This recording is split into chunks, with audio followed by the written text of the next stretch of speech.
You guys, congratulations on your new Hideout travel trailer. So this is your propane tank. It's a 20-pound tank. Righty-tighty closes the tank, lefty-loosey opens the tank.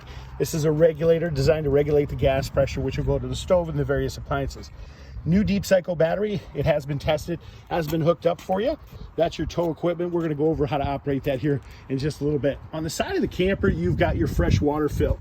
This first with the cap on, it's your fresh water fill, and this is your city water connection. All you have to do is stick a hose in here to actually fill that, or hook it up to city water, and that will give you a constant pressure actually on the camper. I'm just going to kind of scan around the outside of the camper. We have a 3-inch valve located down here in back. The 3-inch is your waste tank.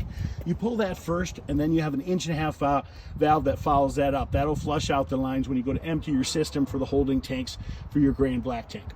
You've got jacks in your corners. There's a crank handle supplied with the camper. You simply insert that over that, or you can get a bit that you can put on an electric screwdriver and actually crank that down. You have a 25-foot power cord, which is located in back. We do give you an electrical adapter, which does convert from 30 to 15 amp. This is your refrigerator. This is a condensation tube, nothing to worry about. If your refrigerator is ever not operating, there is a 110 plug inside here. You do want to check that. You simply twist these, and that will unlock this panel. Spare tire is provided with the camper. They do not provide any jack system for the spare tire, so you want to use your vehicle jack system. This is a 6-gallon fast recovery hot water heater. The controls for this are located inside. This is auto ignition. There's an ignition board. You use a 7/8-inch socket when you want to pull the plug for this, just to let water, you know water's been tested through the system. That's your pressure relief valve. We're going to operate all that from the inside here. This just simply will lock this door in place. Let me get this little flipper back. Well, I guess we're going to do that later. Storage here. Notice the outlets do have ground fault stickers on those. That simply means that there is a reset breaker on one of the outlets inside. So if all of a sudden your outlets aren't operating, you do want to check those ground fault plugs. This unit is equipped with a solar panel, which does keep the battery constantly charged on the front of there. It is a 200-watt solar panel. Here's your pass-through storage in here, your sewer hose as I mentioned, and that's the regulator for your solar panel. Okay, let's go to the inside of the camper. To operate these steps, you guys, all we have to simply do is grab these steps. They'll swing up into place. This little thing latches it. To release that latch, we simply twist this handle. They'll swing down in place. If you want to adjust the feet, there are adjustable legs on the side of there. So if the ground's uneven, you can adjust those. We're going to walk to the inside of the camper now, show you how to operate some of the basics. Over here in the corner is your button for your awning and your slider. Simply push that in or out to operate either one of those to get those to function in the in or out position. When you go to operate your stove, here's your little knobs down here, and you want to light your stove, you simply have to push this down, turn this, and light the stove with a match. Keys are around your faucet. Your furnace is down here. We're going to show you how to operate that thermostat in a second. This is your power converter. This has all your breakers and fuses located behind this panel right here.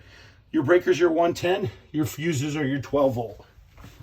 To operate your refrigerator, it is a gas electric refrigerator. All you simply have to do is push in.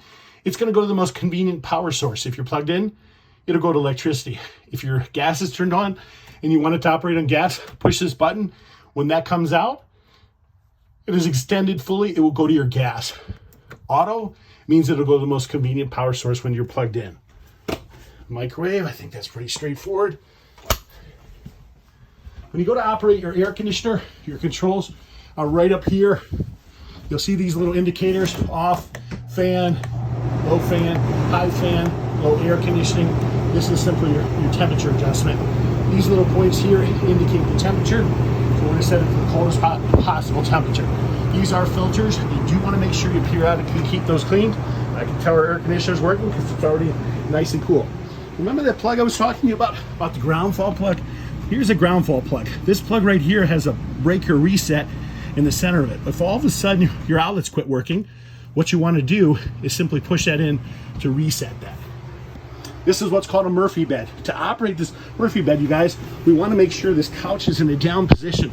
So all we do is we take and swing and roll this forward we'll pull that pin up there and allow the bed to swing down.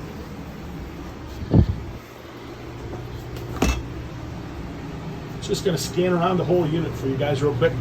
To operate your light, if there's not a switch on the wall, there's a push button in the center of the light. All you have to do is push that to operate that.